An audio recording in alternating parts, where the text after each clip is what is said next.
second-time candidate. She's a Harvard Square resident. Welcome, Nicola.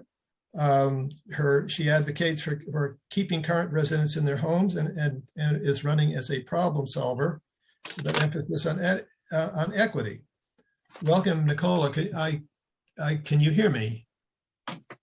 I could hear you, but I need 30 seconds so I can get to upstairs.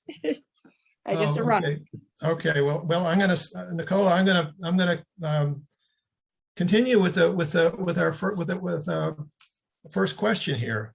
As you know, many of the difficult and controversial issues facing Cambridge have to do with the booming local economy, coupled with a regional shortage of housing, leading to gentrification and a crisis of affordability.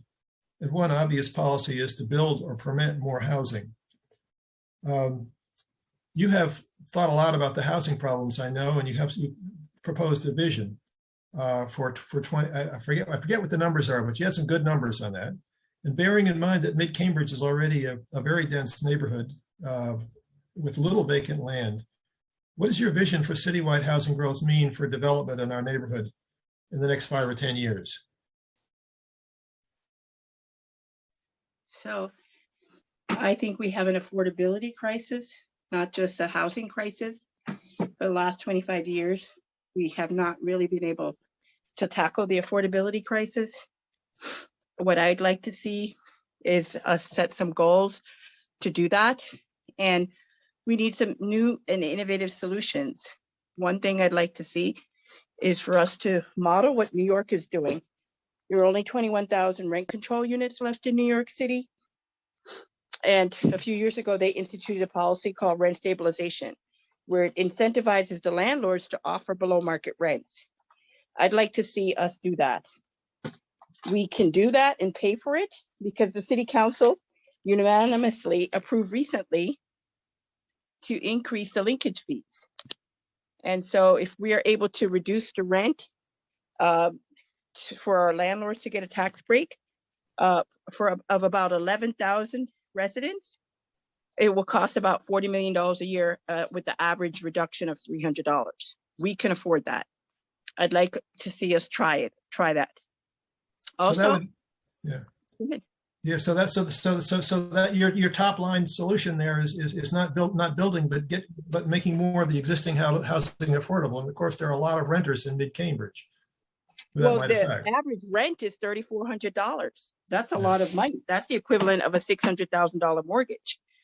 And so what have we done? What has the city done in the last 25 years since rent control went away to tackle the affordability crisis?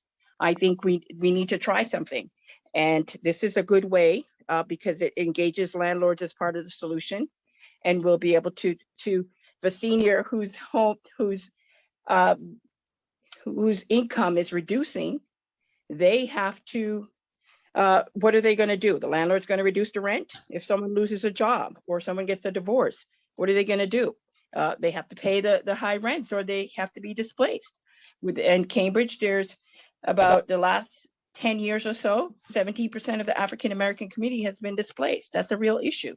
And we have got to come up with some innovative solutions to tackle it. I'd also love to see us have a home buyers program. The city's home buyers program right now, you can't build any equity. You can't pass it on to your children. You might as well call it a permanent rental. I'd like to see true equity. Harvard has a good program where you co-own the units with the professors. I'd love for the city to do that, co-own the units, provide a substantial down payment so that we can get our social workers and our educators, as homeowners and middle income residents. All right, those are creative solutions. Let me ask you a related question, and that is, how would you involve neighborhoods in the decisions about where new housing is built? And specifically, do you think that conservation district commissions are effective? I think that one of the things that makes Cambridge special is that the fact that we have conservation districts. And I think that is part of our history. And I think it's really important. And each neighborhood has particular characters that is important to recognize and acknowledge.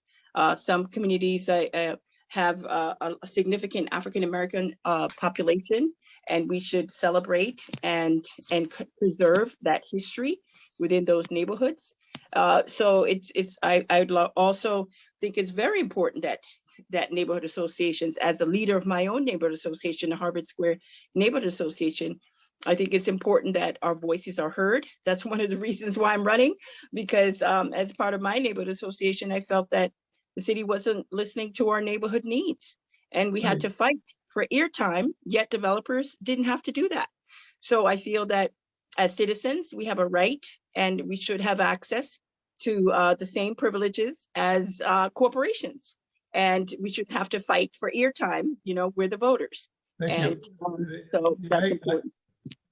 Yeah, we only have another minute and a half or so of airtime right now, and I would like to ask you something else that I know that you have something to say about, and that is safeguarding and promoting local small businesses. Mid-Cambridge is a neighborhood that is proud of its small businesses. It's not a very big, there are not a lot of them, but we are a neighborhood that patronizes local businesses, and I think we'd like to keep them and have more.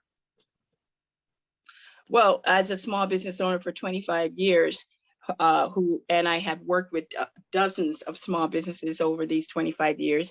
My background is economic development. I used to be one of the leaders in supporting Cambridge local independent businesses through the Cambridge Business Development Center.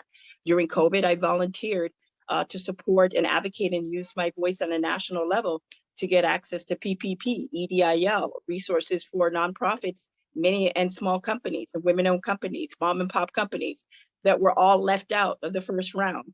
And so I used my voice. I was part of a coalition, and we were able to get the attention. So the next round of PPP prioritized that. We need a COVID economic development plan for Cambridge. Many of our businesses, those doors are not going to be open up again. And it's really important to make sure that we support, invest in our businesses, that we need a pipeline for startups. Nobody's thought about startups in the last 2 years, but startups are going to fill those spaces, and perhaps the employees can reboot the businesses and become owners. This is an opportunity of the glass half full.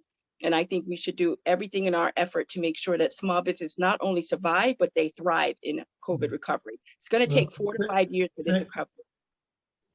Thank you, Nicola. There certainly are a lot of empty storefronts on Mass Avenue that could use welcome new businesses.